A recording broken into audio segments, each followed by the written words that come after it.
Hello there, everybody. So, being a homesteader, I guess I'm still working on learning how to do all that. I got a little bit of land that I'm working with here. And today I am checking out some prickly pears. Let's see, can you even see that? Everything's kind of wonky here. But anyway, so prickly pears. That's these guys right here. And I've only messed around with them a little bit. In the past, I've did like one little batch, and it's a lot of work for very little reward. But when you have things on your land, you got to utilize them. Like, look at all this cactus, for crying out loud. I got a bunch of it out here, right? So there's a lot of cactus I'm going to work on cooking with some cactus, some nopales. But so far, I have not done well with that. I haven't been able to get them unslimy. So, ooh. But anyway, so I'm going to be running around picking a bunch of prickly pear off of the cactus. So you see they're really red, and they're red all the way to the base. That's what you want. That one's still got some green on the base. I probably wouldn't get that one, but that one I would. And the other thing is, don't take all the prickly pears off of a cactus. Leave a few on there. I don't know why, but apparently that's what you do. All right, I'm going to get these. I'm going to get a big bunch of these put together, and then we'll go and we'll process them and make some jam or juice or margaritas. Hell, I don't know yet. All right, see you soon. Okay, so something I want to show you out here on the prickly pears.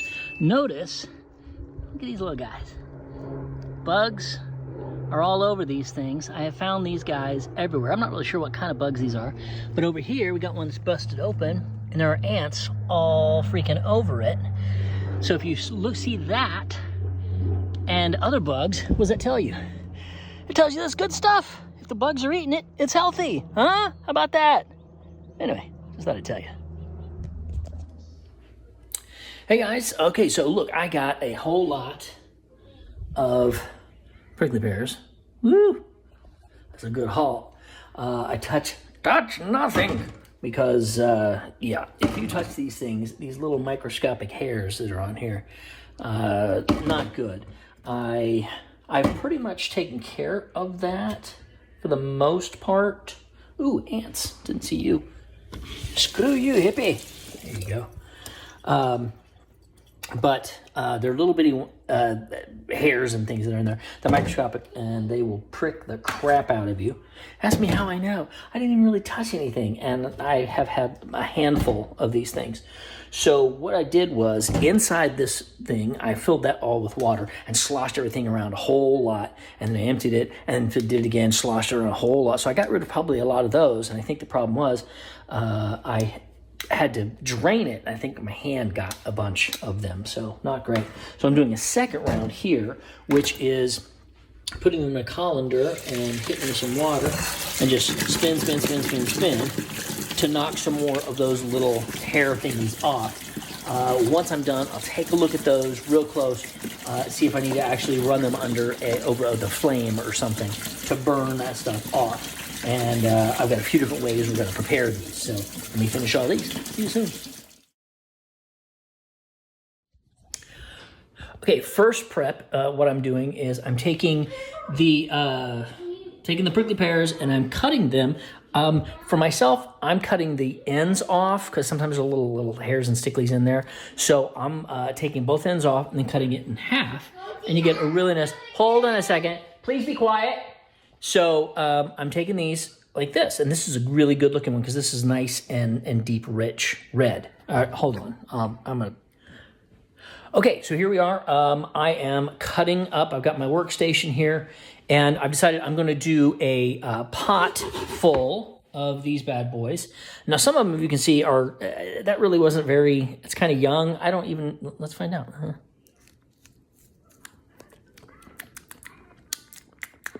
Kind of green.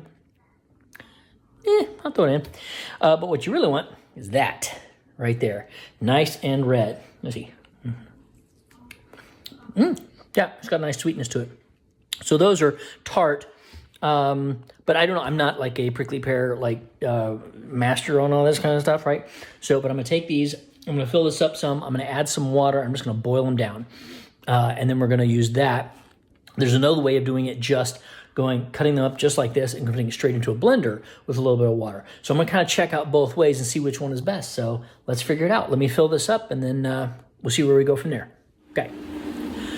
Okay, so I'm pretty far into it now. I have chopped all of the prickly pears up. I have a big batch here. Being too close to that. So I added a little bit of water. Not that much, actually, because a lot of this is straight out the juice. And I'm kind of mashing it down and boiling it over time. And over here, I'm blending some other raw ones. And I'm not doing it too high. I just want to get all of it pretty much mashed up because I don't want to blend it all in there because there's a lot of seeds in there, so I don't want to go too fast. So all the seeds and stuff and the pulp is there. I strain it here and then I scoop it and put it over there. So this is juice down there.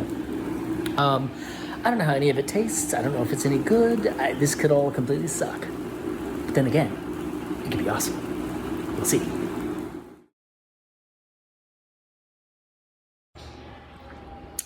Okay, so far on the journey now, this is strained, first straining of what was in the pan. So I cooked that all. I don't know if that's gonna work out too well. It doesn't taste like nothing.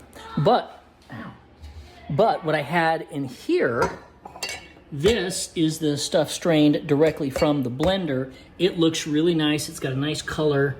It actually tastes kind of like tart apples, I guess, at this point in time. This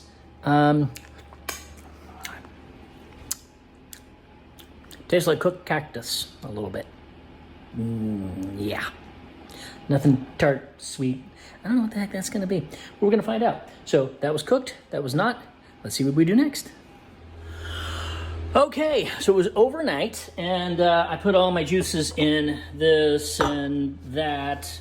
So far, so this I'm making over here, I'm gonna gel the prickly pear juice here with, let's see, so it's 4 cups of prickly pear juice. I'm only using about 2.5 cups of sugar. So it's less sugar than it calls for because it calls for a pant load of sugar.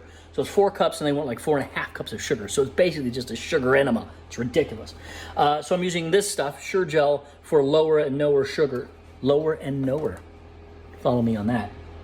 So what's gonna happen next is I'm gonna bring this up to a boil. I'm gonna mix this all up, bring it up to a boil, and then I'm gonna add the gel stuff. I think I'll boil it for like 1 minute and then we'll see what happens. That's where I am with that. This is the stuff that I actually boiled. And pretty much it tastes like cactus ass. So I'm probably not gonna do a thing with that except flush it down the toilet. And that's a damn shame because look at all that. That's a lot of, could have been a lot of good juice, but hey, I'm learning. This is the point. So when you've got, this is from the raw stuff that I threw in the blender. So we'll see how that goes. Yeah, that's where we are right now. Okay, so I put all the prickly pear juice in here, brought to a rolling boil. I've sloughed off some of the junk on top, and then I poured that Sure Gel in there. I've got to bring it back to a major rolling boil for 1 minute. That's what the directions say. Let's find out if that works, right?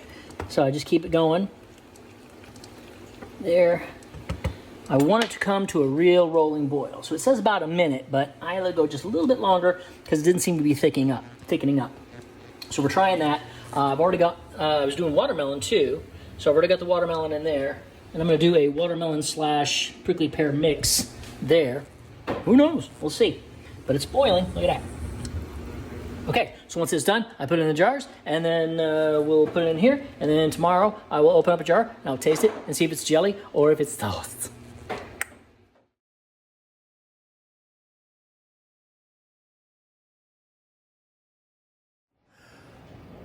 Okay, so here's where we are in the process. So we've done all of the picking of the prickly pears, running them through the blender, putting them on the stove, not so good. But doing it through the blender and then straining and then cooking it all made a jelly, which we put in jars.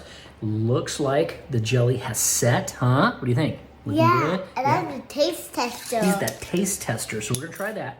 And I'm gonna show you what I'm doing with the seeds and stuff in just a second. But this is, here we go. Let's get it up there, come on. Wheel. Pop, all right. Yeah, look, jelly. It gelled nicely. So let's get the spoon out. Do you want to do it first or me? You. You.